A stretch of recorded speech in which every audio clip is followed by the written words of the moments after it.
Namaste, this is Denise, and I'm here to share with you today 2 ways to practice Ardha Hanumanasana, which is half splits pose. And so by practicing in a more of a still or static way, you'll build great lower body stability and a nice stretch in your hamstrings.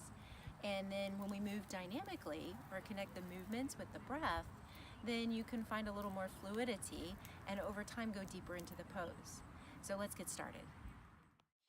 Beginning in your low lunge, inhale, flex front foot, exhaling, shifting hips back. Inhale, lengthen your spine, exhaling, hinging. And as you stay with your breath in this static posture, drawing thigh bones in, exhaling, continuing at that forward fold, building great low body strength and stability.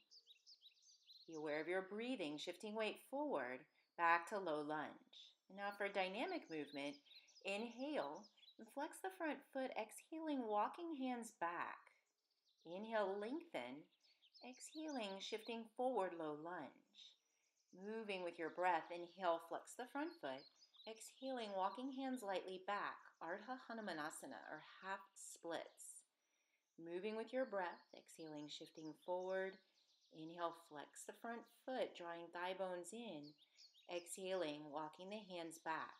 So over time, as you practice moving dynamically, you can learn how to experience a pose more deeply. So that's it. That's 2 ways to move in Ardha Hanumanasana, or half splits pose. And I mean, just to me, it's so empowering to know that there's not just one right way to practice your yoga. So dynamic movement or static poses, 2 ways to move.